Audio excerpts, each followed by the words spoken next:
I'm Tammy Payne in the TV9 newsroom. If you are anywhere downtown, you probably heard it and felt it. An explosion of some kind downtown Oklahoma City. Take a look at this picture. This is our tower cam shot. A plume of smoke rising in the air. There's a story Americans don't tell anymore. A moment when the United States came closer to civil collapse than anyone remembers. Before 9/11, before the war on terror, before airports filled with metal detectors and fear, there was a bomb, a truck, a single angry man, and a building in Oklahoma City that became the epicenter of a domestic war most Americans pretend never happened. This is a story of how Oklahoma City was almost 9/11 and why America buried it. Which may have contained the explosive equivalent of two. In the 1990s, the United States liked to imagine itself as invincible. The Soviet Union was gone, the economy was booming, and America was the world's only superpower. It was the end of history, the victory lap of the American century. But underneath the surface, something darker was building. A current of rage, paranoia, and anti-government extremism that had been quietly spreading since the 1980s.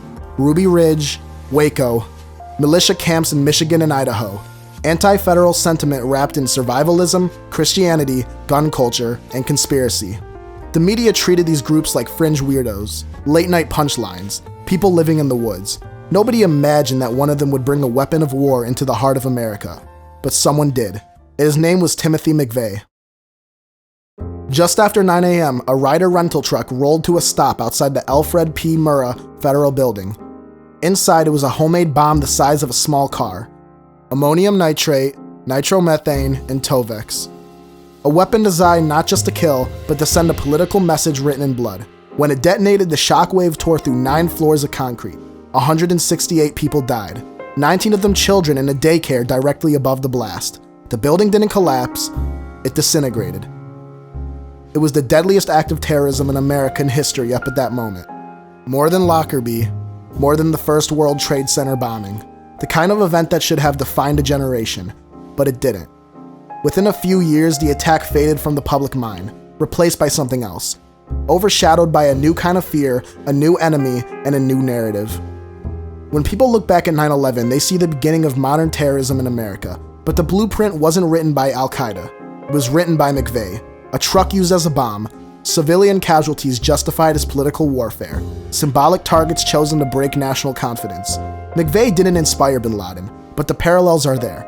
He believed violence could shock America into political awakening. He thought killing civilians would trigger a revolution against the government. He believed one spectacular attack could reshape the national narrative. Sound familiar? The tactics of asymmetric warfare, the methods, the symbolism, the psychological targeting were already there. And if you read McVeigh's writing, the resemblance is horrifying. He wanted mass casualties. He targeted federal infrastructure. He studied previous attacks like the 1993 World Trade Center bombing. He wanted to create America's first spectacular. In another universe, Oklahoma City would be the symbol of modern terrorism, the moment that split the American psyche. But another event, 6 years later, would overwrite it forever. America was targeted for attack because we're the brightest beacon for freedom and opportunity in the world. Memory is political, and America's memory is short. After 9/11, the United States rewrote its idea of terrorism. I think it's totally incompatible with Western values, and I don't think people who practice Islam should be the leaders of America. I just don't. Terrorism became foreign, Muslim, Arab, external, a threat from overseas, not from within. It was easier that way. Easier to face an enemy with a different flag and a different language. Easier to unify against an outsider than confront the reality that one of the deadliest terrorists in American history was a decorated U.S. Army veteran. A white man raised in upstate New York, a man shaped by American culture, American politics, American wars.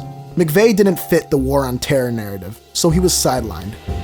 Oklahoma City became a local tragedy, not a global symbol. America turned the page.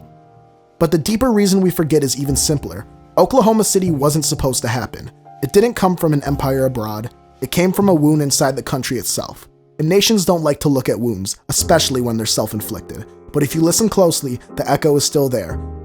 Every time political resentment spikes, every time conspiracy theories go viral, every time someone warns about civil war or fantasizes about taking the country back, McVeigh's ghost is in the room. Because the truth, the one America doesn't want to face, is that Oklahoma City wasn't an anomaly. It was a preview. It was a demonstration of how fragile America can be when paranoia meets power, when ideology meets violence, when a single man decides he's the spark of a revolution. And in the age of mass polarization, radicalization, and online extremism, the story of Oklahoma City feels less like a memory and more like a warning. America forgot Oklahoma City because remembering it forces us to confront something uncomfortable, that the deadliest threats aren't always foreign. Sometimes they're born at home, sometimes they look like us, and sometimes the next 9/11 doesn't need an enemy from across the ocean, just one man with a truck, a map, and a belief that the world is ending.